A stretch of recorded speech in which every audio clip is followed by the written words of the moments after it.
Happy 2026, everyone. Welcome back to the Four Horsemen. Let's have some fun. This is Tom from Spork Syndicate, together with Paul from Diecast Graveyard, Skip from Crossroad Diecast Speed Shop, and Ron from Somo Diecast. We are the Four Horsemen. Our first build theme for the new year is Shop Truck, and we welcome back Steve from Miniature Mustangs as our guest horseman. I've chosen this Hot Wheels 53 Custom Cadillac to be my shop truck. The first time I saw this casting, I fell in love. It's a ute, a car converted into a pickup, and it's got a soapbox derby car in the bed. My first car was a soapbox derby car. This is another gem from Larry Wood, based on a concept car called the Cadillac Le Mans. Only 4 were built. It appeared at some auto shows, but Cadillac didn't take this model into production.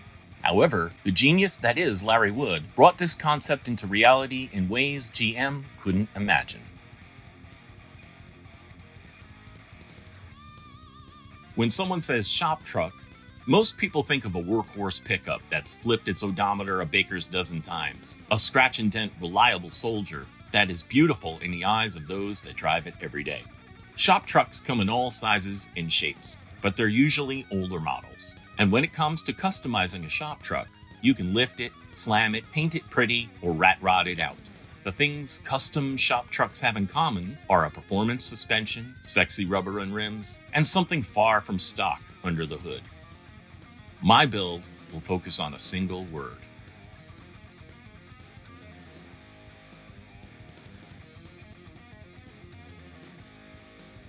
intentional or reflecting decades of service. A patina is a beautiful reminder of the perfectly imperfect nature of the world and a pickup's truck's place in it. About a year before I had a YouTube channel, I participated in a Four Horsemen build with the theme of shiny rust, and that's the technique I'll use here.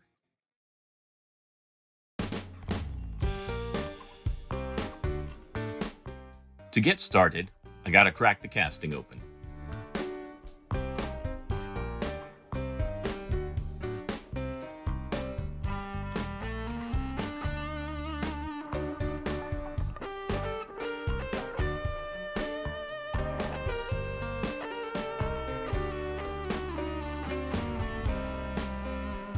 I drilled the posts, and there are 4 main parts: the metal body, a blue tinted glass, a tan interior, and a chrome base and grille.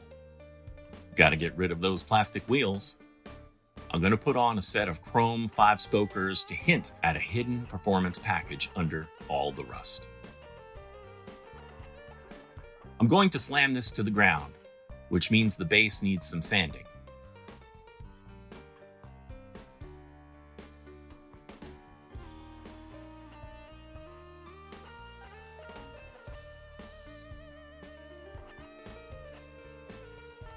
After that, I toss the base into Super Clean to remove the chrome. There are a few casting lines to handle here. I'm also going to file the edges of the casting, including inside the windows, to handle any flashing that might throw off the lines of this beauty.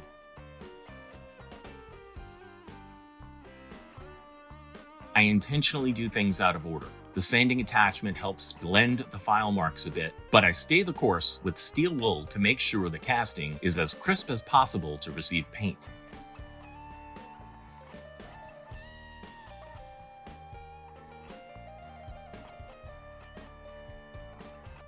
Because I'm lowering the body, I need to make room for the wheels. That means digging up and grinding down, up into the fenders and wheel wells and down into the base.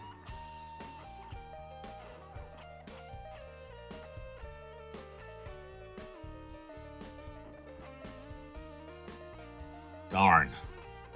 The pinch between the fender and hood was too thin to grind. To handle the blisters on the front, I just tamped them down. There'll be so many layers of paint, as well as the detailed and chaotic nature of the patina finish, that these will not be noticeable. There, ready to paint. Alright, so hopefully everything that can or will get damaged is now safely in here. It's good to point out that this water is frozen solid, and These two guns are in frozen solid water. Keep those on level ground. Yep. Oh, they're all coming inside. Happy storm.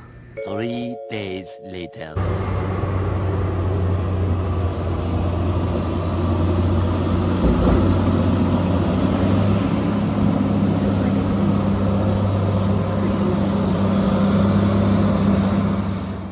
With temperatures down as low as 4 degrees Fahrenheit or negative 15 Celsius, there was no way I'd be able to use my compressor and airbrush rig. I had to rely on rattle cans and hand painting to finish this build.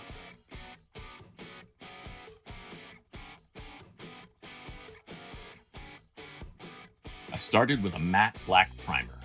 Having this under the brown should provide some depth to the finish. I didn't have any rattle can brown, so I had to apply this coat by brush. I began with a light coat and built it up. Considering there were 5 more coats, any bumps would be covered over like my driveway with 4 inches of snow that is now solid ice.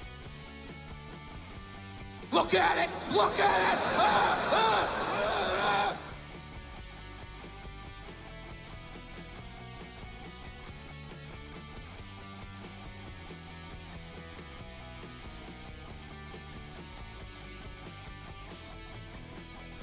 After about 4 light coats, I have a somewhat even layer of brown paint.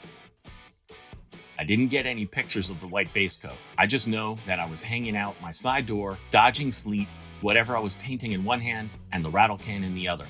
Before we apply the 8th layer, the last clear coat, I need to add the shop logo.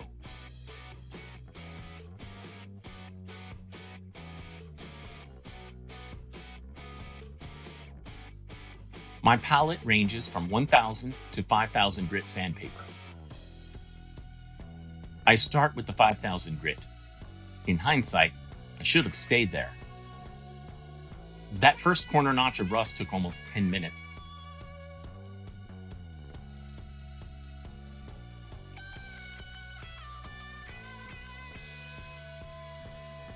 I'm maybe 25 minutes in now and have 3 little flea bites.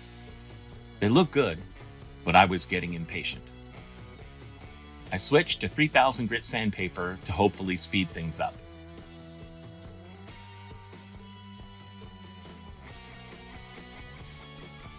It's working on the edges, but I wanted those hoodlums of rust pushing through.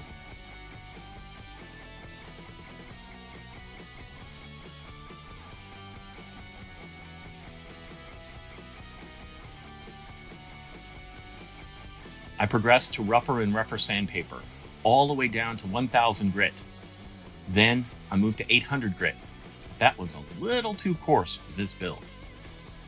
In the places where I reached bare metal, I added a layer of brown wash, then sanded it down around the sides to hide the bleeding. It kinda helps.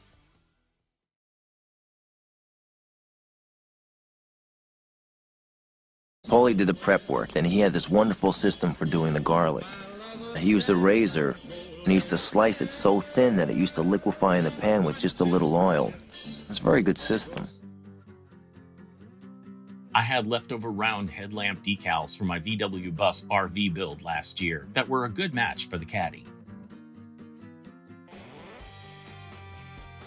Threw an American flag in the back window, just because. Even though I used taillight decals, I ended up going over them in a red Sharpie to enhance them. I think it came out great.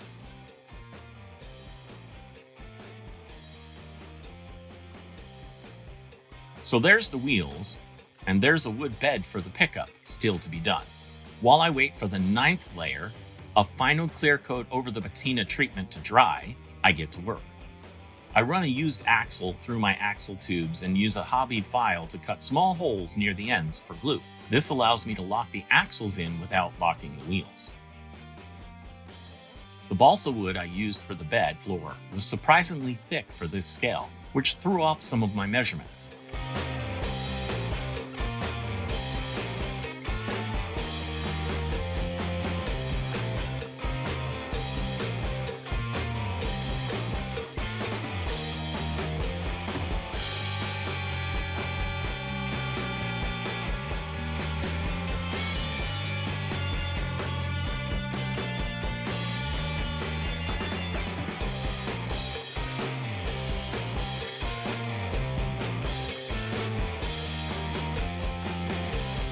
but I like the overall effect.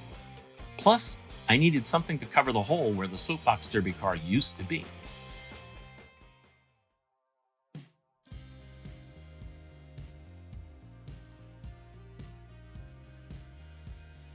Thanks again to Steve from Miniature Mustangs for being our guest horseman this month. Next month, our build theme is Rally Car, and we welcome Sean Carl as our guest horseman. Four Horsemen builds are community builds, open to all. You don't have to have a YouTube channel or social media presence of any kind to be a part of it. To have your build included in our recap videos, send a glamour shot to fourhorsemendiecast@gmail.com. Please email your glamour shot on the due date, which is typically the last day of the month. The photo should be high res, and the car shot against a white or light background. And the image should be widescreen, like the dimensions of this video. Vertical or square images are challenging to crop in and lead to more work for the editor of the recap video. And if you do have a social media presence and upload your glamour shots or build video, be sure to use the hashtag Four Horsemen Diecast, so the community of diecast customizers and enthusiasts out there can see what you've created. This is what I've created.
As always, I had a lot of fun with this build. I hope you had fun watching it all come together.